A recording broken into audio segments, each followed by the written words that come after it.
తెలంగాణలో రాజకీయ దుమారం రేపుతున్న ఫార్ములా ఈ కార్ రేస్ కేసులో మాజీ మంత్రి కేటీఆర్ దాఖలు చేసిన క్వాష్ పిటిషన్పై నేడు హైకోర్టు విచారణ చేపట్టనుంది.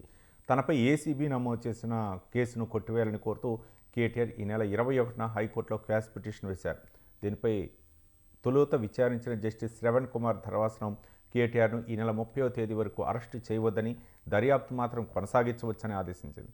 కౌంటర్ దాఖలు చేయాలని ఏసీబీ పురపాలక శాఖ కార్యదర్శి దాన కిషోర్లకు నోటీసులు జారీ చేసింది. తమది రెగ్యులర్ బెంచ్ కానందున తదుపరి విచారణ రెగ్యులర్ రోస్టర్ కలిగిన ధర్మాసనం ఎదుట లిస్ట్ చేయాలని రిజిస్ట్రీకి ఆదేశాలు జారీ చేసింది. ఈ క్రమంలో ఇప్పటివరకు జరిగిన దర్యాప్తుపై ఏసీబీ అధికారులు కౌంటర్ దాఖలు చేయనున్నారు. ఈ కేసులో ఫిర్యాదుదారుడైన పురపాలక శాఖ కార్యదర్శి దాన కిషోర్ సైతం కౌంటర్ దాఖలు చేయనున్నారు. ఇప్పటికే దాన కిషోర్ వాంగ్మూలాన్ని ఏసీబీ అధికారులు నమోదు చేశారు.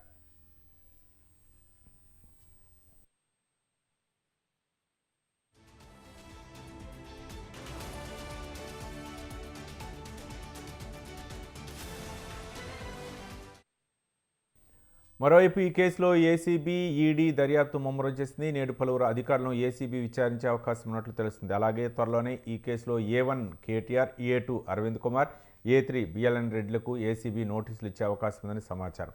ఈ క్రమంలోనే వీరందరికీ నోటీసులు జారీ చేయడానికి కావలసిన పూర్తిస్థాయి సమాచారాన్ని సిద్ధం చేస్తున్నట్లు తెలుస్తోంది.